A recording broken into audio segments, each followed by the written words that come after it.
Michael Murray, who's one of the producers in the Tekken franchise, proposed an interesting tweet that I answered a certain way, but in reality, I could care less. He says, per the Tekken Talk Live, which they did yesterday, do you want to know the characters in the whole season ahead of time with just simple concept sketches, or like the current big reveals at EVO? And as of the time I voted, 64% want to know ahead of time and 36% want to wait for a proper reveal. But as I'm sitting here like unpacking, does it matter? Do you need to know ahead of time? And one of my fellow competitors actually commented something that I really agree with underneath. He says, Sly Tiger says, we knew Anna was going to be next far before her trailer was officially shown, and it was super exciting to see her in action.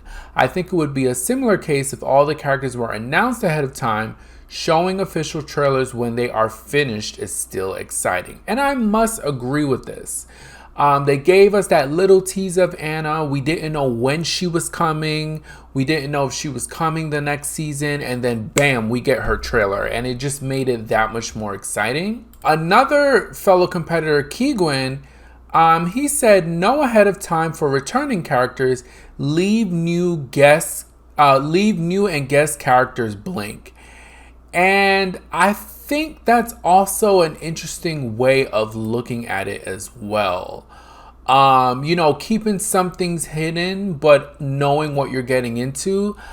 It's really weird because I feel like for DLC characters, we never really knew who was going to be in the pack in Tekken. I don't think it was ever fully announced. They usually announce them at the events like EVO, some of the Tekken World Tour events. That's when they get announced.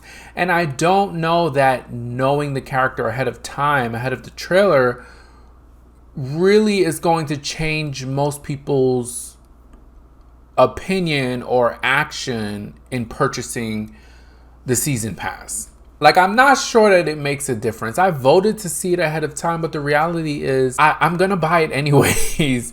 And so I appreciate Michael taking the social media to kind of get some input and discuss. But the question is, does it really matter? Is knowing ahead of time going to make a difference? I'm already going to pre-purchase the season pass. I know I'm going to purchase it. I know I'm going to download the characters. I don't know. I think there are a number of ways it can be done. But either way, I'm buying. So